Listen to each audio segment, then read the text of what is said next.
Temuan mengejutkan dekat jasad perawat yang tewas bareng kekasih di kamar kos.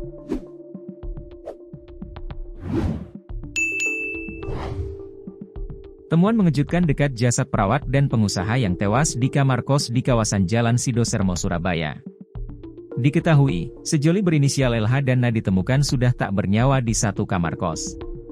Ditemukan alat bekas suntikan beserta beberapa tabung ampul bekas wadah cairan obat di dekat jasad sejoli yang tergeletak di sebuah kamar kos lantai 2. Informasinya, kosan yang menjadi lokasi penemuan jasad tersebut, disewa sejak awal tahun 2024 oleh korban wanita, berinisial N, 31, warga Tumbun Jagir, Mantuk, Lamongan, yang diketahui berprofesi sebagai perawat di sebuah rumah sakit swasta kota Surabaya.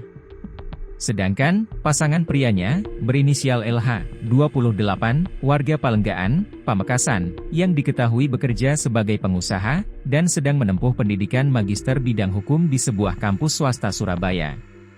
Menurut saksi sepupu korban N, Nur Aprilianti, dirinya mengetahui adanya beberapa barang bukti seperti alat suntik dan 2 botol kecil ampul bekas cairan obat, dari keterangan yang disampaikan pihak kepolisian seusai melakukan olah TKP.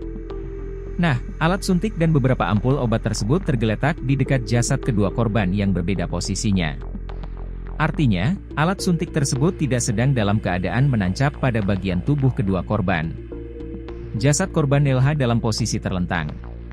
Sedangkan, jasad korban N tergeletak dalam keadaan tertelungkup di dekat bagian tubuh sisi bawah pacarnya. Saat disinggung isi, jenis dan takaran ampul obat tersebut, Aprilianti mengaku tidak mengetahuinya.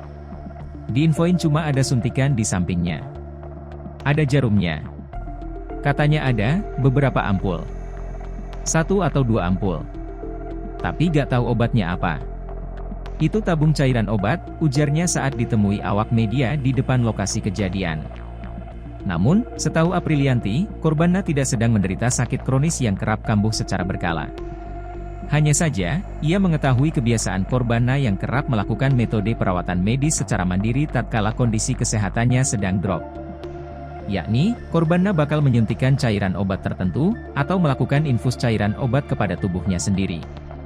Sejauh ini, Aprilianti menganggap, kebiasaan yang dilakukan sepupunya itu masih terbilang wajar, mengingat latar belakang pendidikan dan profesi dari korban N sendiri merupakan perawat.